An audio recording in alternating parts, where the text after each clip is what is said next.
stand up a little bit. Think we're good? Good? All right, y'all. Joined by goalkeeper Brad Stuver now, obviously, for the second year in a row. A finalist for ESPN's Muhammad Ali Sports Humanitarian Award. Still the only MLS player ever to be nominated for that award.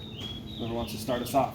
Go ahead. Brad, I know you've answered this before, but just second opportunity to bring that home, not just for Austin, but for yourself, your wife Ashley, but for Major League Soccer when you're competing against players in more popular American leagues. Why do you think it's important for your representation and what you do for the community? Overall, I think it's just important that this award gets to highlight athletes using their platform for different reasons, doing good in different ways. And obviously, I'm extremely honored and humbled to be able to share the platform that I have and to share the amazing work of the Quality Texas Athlete Ally for ATX Foundation and the Laundry Project. It just gets a lot more eyes on these nonprofits, and I think now more than ever, I think it's just an amazing opportunity to kind of shine the spotlight on these causes, and I'm excited to represent Major League Soccer and Austin FC and this community. How proud of you are of John? I don't think I have the words to discuss how proud I am of Johnny. We've talked a lot about just kind of his ability to switch positions and kind of do whatever the team needs him to do.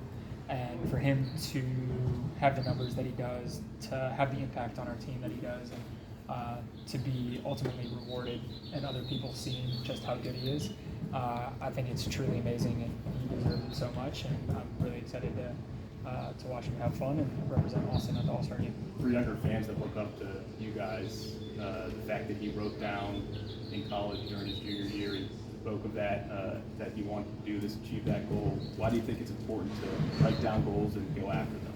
Yeah, was it manifestation? I mean, everyone has a different way of going about things. I think Johnny writing that down and having it kind of be a constant reminder. I think you can have these ideas in your head of what you want things to do, but when you put it down on paper, it comes a little bit more concrete. And for him, obviously, that was a big thing, and I'm glad that he was able to achieve it. I think we're all rooting for him, excited to see what he can do against Arsenal. Brad, I don't think it's a hot take to say that when a team has a fullback as the top scorer, it's not a great sign for the team as a whole.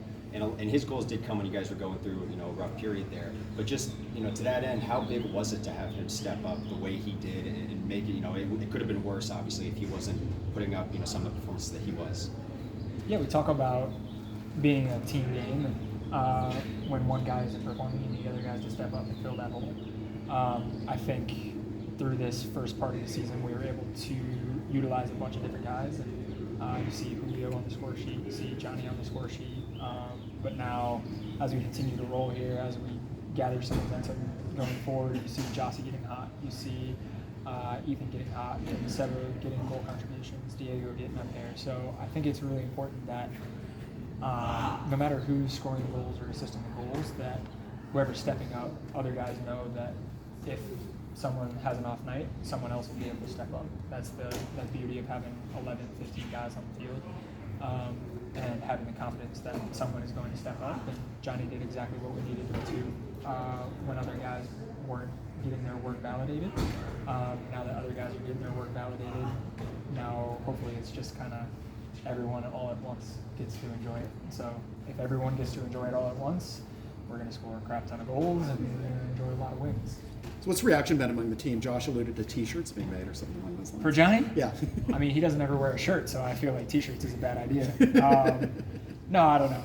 I mean, obviously we were super excited for him in the moment, and the bad thing about us is we're always so focused on the next game and the next thing we have. So got to get through a couple more games and then get to celebrate Johnny a little bit. But there's a lot of banter going on in the locker room, making him feel a little bit guilty, feel a little bit bashful about the honor. He's pretty shy and he doesn't like talking about his own personal achievements. So it's kind of funny putting him in the spotlight. What are the conversations like with the other players when it comes to your nomination? Are they curious? Are they trying to find their own ways to use their platform to make the community a better place? Yeah, I mean, I think there's a lot of guys in our locker room that get involved in the community in different ways, and I've just been extremely fortunate that the work that I do is extremely public, and the fans have kind of jumped on board with the laundry project. It's very hands-on and very kind of out there. But I mean, I've had plenty of guys in here ask about the work that I do, and they have different things going on. I know Jossie has built mini pitches in different markets that he's been in. Ethan helps out with like financial literacy stuff.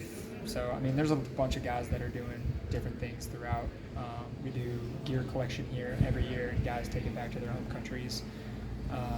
So for me, it's just mine is kind of out there in the open, and everyone kind of can see it a little bit more. Some guys are a little bit quieter with how they help the community, but I think it's amazing no matter like how big, how small. I think it's important for everyone to kind of get involved in a community, and this locker room is great.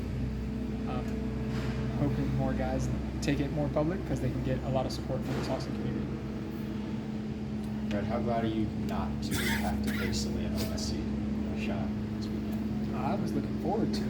I embraced the challenge.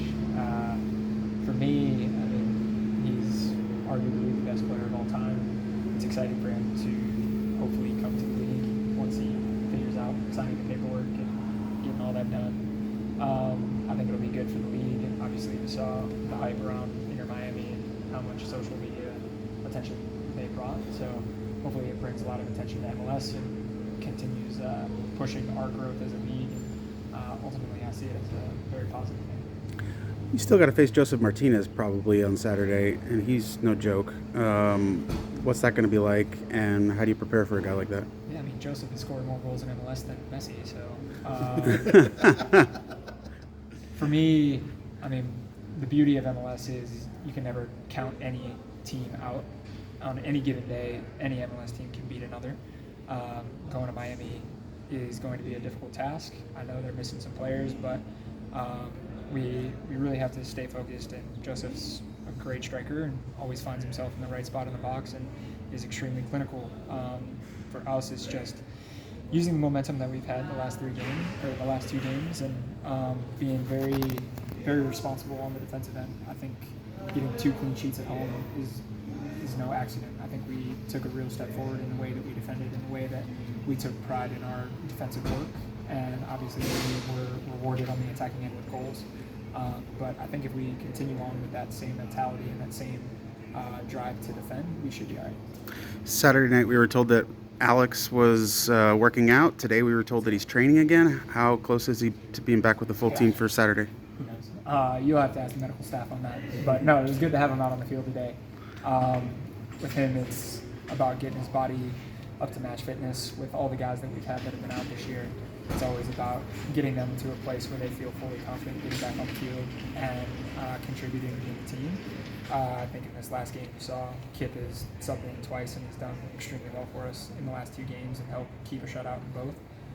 So no matter who's on the field, whether it's Ring, Kip, Amro, Julio, whether Nicky's back there as center back, no matter what, we've had a lot of different variations back there, and I have full confidence in all the guys in front of me that we'll have the right mentality and we'll go in and get the job done.